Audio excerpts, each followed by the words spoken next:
গোটা দেশে 13টি কেন্দ্রের সঙ্গে আগামী 10ই জুলাই আমাদের রাজ্যেও 4টি বিধানসভা আসনে উপনির্বাচন। এই উপনির্বাচন উপলক্ষে তৃণমূল কংগ্রেসের পক্ষ থেকে 4টি কেন্দ্রে প্রার্থীদের নাম ঘোষণা করা হলো। এই 4টি কেন্দ্রে প্রার্থী হতে চলেছেন রায়গঞ্জ কেন্দ্রে তৃণমূল কংগ্রেসের প্রার্থী কৃষ্ণ কল্যাণী, রানাঘাট দক্ষিণ কেন্দ্রে তৃণমূল কংগ্রেসের প্রার্থী মুকুটমণি অধিকারী, বাগদা কেন্দ্রে মধুপর্ণা ঠাকুর এবং মানিকতলা বিধানসভা কেন্দ্রে প্রার্থী হয়েছেন প্রয়াত মন্ত্রী সাধন পাণ্ডের স্ত্রী সুপ্তি পাণ্ডে। তৃণমূল কংগ্রেস রানাঘাট দক্ষিণ কেন্দ্রে মুকুটমণি অধিকারীকে প্রার্থী হিসেবে ঘোষণা করেছেন এবং সেই সিদ্ধান্ত জানার পর কি প্রতিক্রিয়া মুকুটমণি অধিকারীর শোনাব। আমি অত্যন্ত আশাবাদী যে সমস্ত কর্মী সমর্থকরা এবং নিচু স্তরের নেতৃত্বরা আমরা একসাথে এই লড়াইয়ে নামব এবং জয় ছিনিয়ে আনব। এটা অত্যন্ত ক্লিয়ার হয়ে গেছে যে সাধারণ মানুষ এবং সমস্ত স্তরের মানুষ আমাদেরকে ভোট দিয়েছেন, কিন্তু আমরা আমাদের নিজস্ব ভোট ব্যাংকে অনেক জায়গাতেই, বেশিরভাগ জায়গাতেই ভোট বাক্সে কনভার্ট করতে পারিনি এবং যে নিজেদের মধ্যে যে কমিউনিকেশনের গ্যাপ যেটা তৈরি হয়েছিল সেই জিনিসটা আমরা এবার মিটিয়ে এবারের ভোটে ভালো রেজাল্ট করব।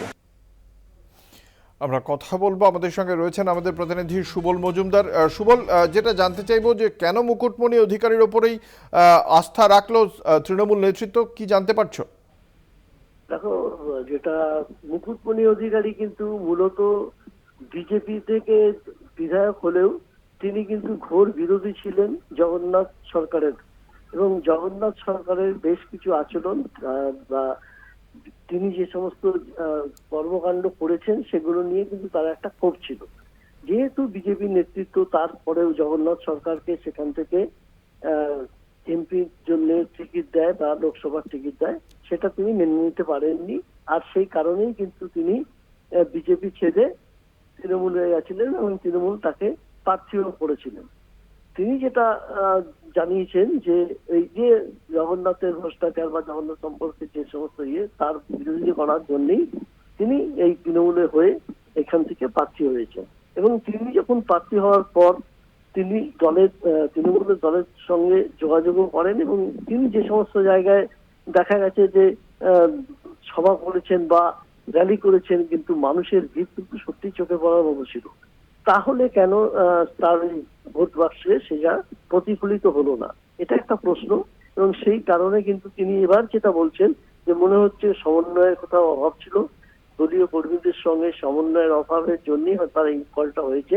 তবে এবার তিনি বলেছেন সকলে মিলে একসাথে একভাবে একযোগে, এবং তৃণমূলও চাইছে যে এই যে বিধানসভা যে রাজারহাট দক্ষিণ সেটা এবার তাকেই ঠিক, এবং যেটা মমতা বন্দ্যোপাধ্যায় স্থির করেছিলেন যে যেহেতু তিনি লোকসভার নির্বাচনে বিজেপি থেকে ছেড়ে তৃণমূলে এসেছিলেন এবং এই যে আসনটি তিনি জানিয়েছিলেন আগে, সেখান থেকেই তাকে আবার করা হোক এবং ঝাঁপিয়ে পড়বে সমস্ত তৃণমূল কর্মী সমর্থকরা, এটা তার আশা এবং তিনি জিতবেন নিশ্চিত। ধন্যবাদ। আমাদের সঙ্গে ছিলেন আমাদের প্রতিনিধি সুবল মজুমদার। বাগদা কেন্দ্র থেকে এর আগে প্রার্থী ছিলেন বিজেপির, ছিলেন আগে বিশ্বজিৎ দাস, তিনি বাগদার বিধায়ক ছিলেন, পরবর্তীকালে তিনি তৃণমূল কংগ্রেসে আসেন, এসে বনগা কেন্দ্রে প্রার্থী হয়েছিলেন শান্তনু ঠাকুরের বিরুদ্ধে, পরাজিত হন। এই কেন্দ্রে কেন মধুপর্ণা ঠাকুরকে প্রার্থী করলো তৃণমূল কংগ্রেস, সে বিষয়ে বিশদে জানবো। আমাদের সঙ্গে রয়েছেন আমাদের প্রতিনিধি দেবাশিস মণ্ডল। দেবাশিস, কি জানতে পারছো তৃণমূল সূত্রে? দেখো অঙ্কুর, আজকে সকালবেলায় কিন্তু এই যে মধুপর্ণা ঠাকুর তাকে কিন্তু বাগদার বিধানসভা কেন্দ্রে প্রার্থী ঘোষণা করেছে তৃণমূল। কিন্তু এই যে তৃণমূল প্রার্থী ঘোষণা করেছে এখানে কিন্তু অনেকগুলো কারণ আমরা মনে হচ্ছে আমাদের, সেটা হচ্ছে কিছুদিন আগেও কিন্তু আমরা দেখেছি যে তৃণমূল কংগ্রেসের যে কর্মী বৈঠক হয়েছিল সেই কর্মী বৈঠকে কিন্তু একটা দাবি উঠেছিল যে বাগদা কেন্দ্রে যে উপনির্বাচন হবে সেই উপনির্বাচনের মতুয়াদের পক্ষ থেকে কোনো প্রার্থীকে দাঁড় করানো হোক। এটা কিন্তু যে তৃণমূলের যে কর্মী বৈঠক থেকে উঠে এসেছিল। কারণ হচ্ছে যে এই যে শান্তনু ঠাকুরের বিরুদ্ধে যে লোকসভা ভোটে যে বিশ্বজিৎ দাস যিনি দাঁড়িয়েছিলেন তিনি কিন্তু মতুয়া ছিলেন না।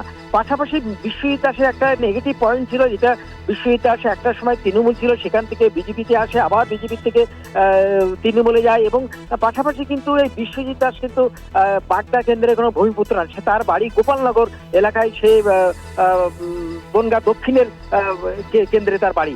ফলে স্বাভাবিকভাবেই এই যে দলের ভিতরে তার কর্মীদের মধ্যে একটা ক্ষোভ ছিল যে একের পর এক দল পাল্টানো, এবং তিনি কিন্তু মতুয়া ছিলেন না, সেই কারণে তিনি কিন্তু দলের মধ্যে একটা ক্ষোভ ছিল, এবং সাধারণ ভোটার তারা কিন্তু ভোট দেয়নি, যেটা আমরা জানতে পারছি আর কি।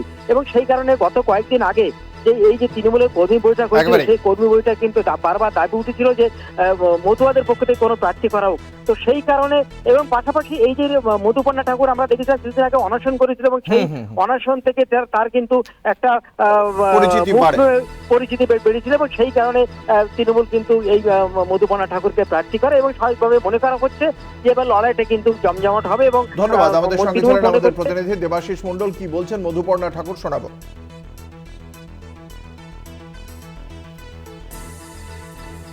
সিএম, যে মাননীয় সিএমকে আমি ধন্যবাদ জানাই যে আমাদের আবার সুযোগ দিয়েছে যে মতুয়াদের পুরো বাগদা যত লোক আছে, লোকদের জন্য আমরা উন্নয়ন করতে পারি, সেজন্য আমি ওনাকে ধন্যবাদ জানাই। এবার সিটটা যদি আমরা জিতে আসি তাহলে মতুয়াদের জন্য, পুরো বাগদা যত লোকতন্ত্রদের জন্য আমরা সবকিছু করতে পারবো, সেটা আমাদের চেষ্টাই আছে। কখন জানতে পারলেন?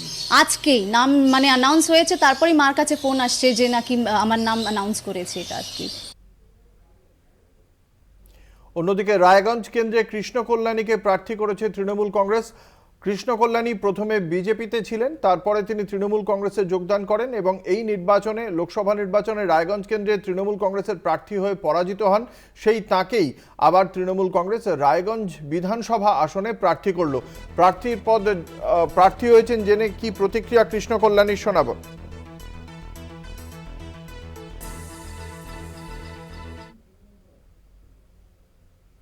লোকসভা নির্বাচন আলাদা দিক দেখে হয়, বিধানসভা আলাদা হয়। নিশ্চিত এবার আমাদের রাজ্যে আমাদের সরকার রয়েছে। আজকে এখানের থেকে যদি তৃণমূল কংগ্রেস জয়ী হয় তাহলে সে সরকার দলে সামিল হবে, আর এখানে উন্নয়ন হবে। আর যদি এখানে বিজেপি যদি জেতে তাহলে তো তারা সরকারে সামিল হতে পারবে না, তারা বিরোধী দলে হবে। এবার নিশ্চিত এই কথাটা রায়গঞ্জবাসী মনে করবেন। আজকে রায়গঞ্জবাসীর স্বার্থে আমি বলছি, আজকে যেটা আমি বলেছিলাম রায়গঞ্জ বারসই ব্রিজের কথা, সেটাও আমাদের স্যাংশন হয়ে আছে। শুধু বিহার থেকে একটা এনওসি যদি আসে তাহলে সেই ব্রিজটাও হবে, আর সেই ব্রিজটা যদি হয়ে যায় তাহলে রায়গঞ্জবাসীর অর্থনৈতিক দিক থেকে অনেকটা লাভবান হবে লোকসভা নির্বাচন। অন্যদিকে কৃষ্ণ কল্যাণী এবং মুকুটমণি অধিকারী দুজনেই বিজেপির থেকে তৃণমূল কংগ্রেসে গিয়ে এই লোকসভা নির্বাচনে পরাজিত হয়েছেন, ফলে তাদেরকেই ফের প্রার্থী করায় কটাক্ষ করেছে বিজেপি। কি বলেছেন বিজেপি নেতা রাহুল সিনহা শোনাবো। এরা ওখান থেকে বিধায়ক জিতেছিল, কিন্তু সেটা তৃণমূল কংগ্রেসকে হারিয়ে বিজেপির টিকিটে।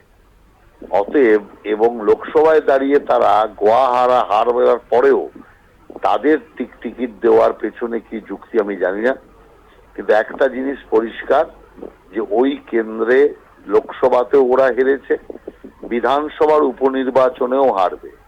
এবার বিধানসভার উপনির্বাচনে 4-0 ফলাফল হওয়ার সম্ভাবনা। আমি মনে করি যে বাকি দুটো কেন্দ্র মানিকতলা এবং বাগদা, এই দুটো কেন্দ্র ভারতীয় জনতা পার্টির এবার জয় নিশ্চিত। অতএব বাকি দুইয়ের সাথে এই নতুন দুইও ভারতীয় জনতা পার্টির পক্ষে আছে।